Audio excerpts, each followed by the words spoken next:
one point, I've been on at least 8 pills a day, one of which is an antidepressant, which is needed because it's a very emotional and physically draining disease to go through every day. Only 10% of patients are men, and if you consider my experiences, one experience that I had when I was 16, this was months after I was diagnosed with lupus, I was in a lupus summit. There was a rheumatologist who was speaking, and here I am, a 16-year-old male, the only male in the room and the youngest person in the room, and this doctor said that he didn't think men had lupus. He thought we had something else.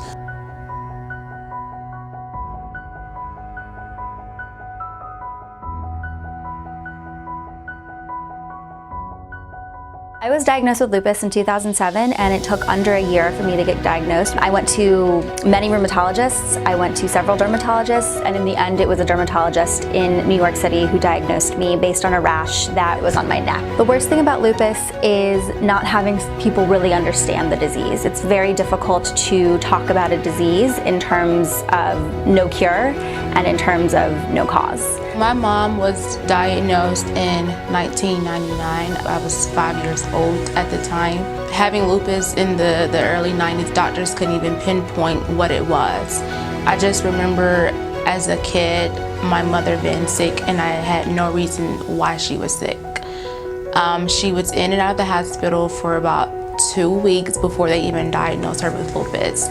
I'll never forget the day that I came to the hospital and I see my mom with all these tubes. That broke my heart as a kid to see my mom just being helpless. Lupus has affected my life in many ways. From a young age, at 25, I was diagnosed with an autoimmune rheumatoid arthritis, and it then carried over into an addition of lupus. My daughter ended up having a kidney transplant.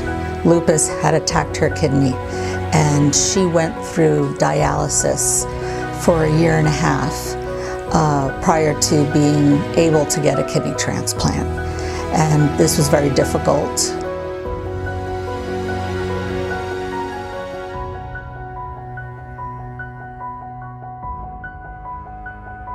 It just does not enable me to live the life that mentally I want to live, because I have to step back, and having people not be able to understand what I'm going through, that is definitely one of the hardest parts about having lupus.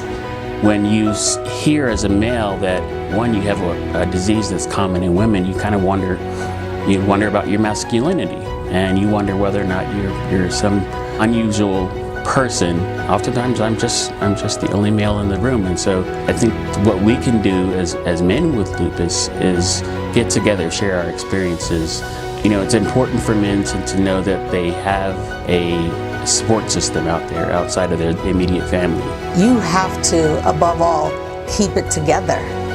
You have to find a strength from within that you never knew you had to be there for your child through the constant disappointments that they're going through health-wise. It may look like I always had it together, but I didn't always have it together.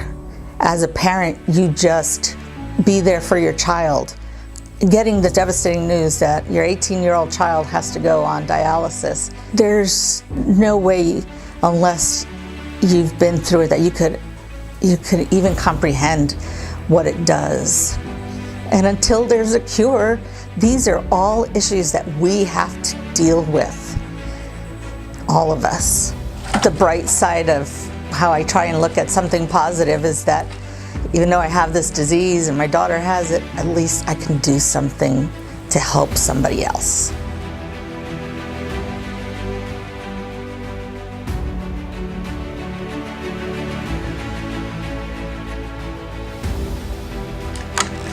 Lupus Foundations of America, this Destiny.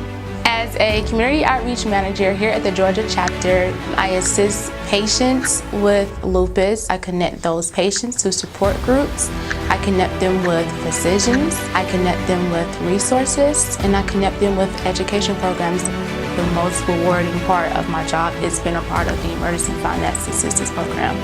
To me, it is a program that helps patients in need, like those like my mother, who are going through a difficult time who has just been diagnosed with lupus.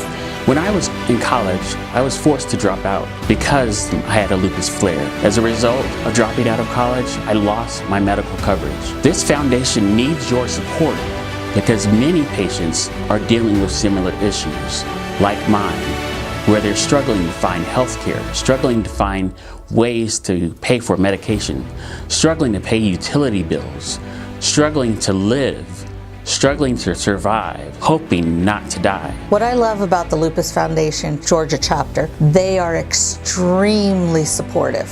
When my child was in the hospital, they called us. How is she doing? Not only Alexa, but how is I doing?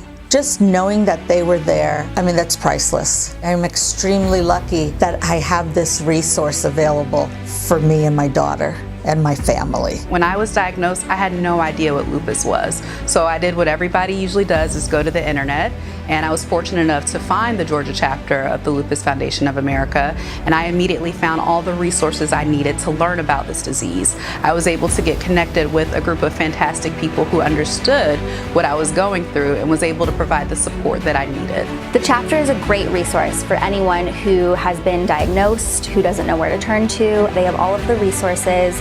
They have support groups, and they are really focused on education, awareness, and research in order to help us find a cure and a cause for this disease. By getting more funding, we're able to bring our programs, our education, our awareness to other parts of the state that might not have the infrastructure that we have here. Georgia chapter of the Lupus Foundation of America helps provide resources, helps provide funding, and most importantly, a support system. It is so important to support the Lupus Foundation. For every dollar that we receive in funding, we are able to generate $2.50 in federal funding. And that money goes to helping to find the cure. So it's a big deal. It means a lot to us to be able to get support because it helps drive the bigger picture of a cure for all of us who have a lupus. As one of the 55,000 Georgians living with lupus, increased support and funding will significantly improve our lives.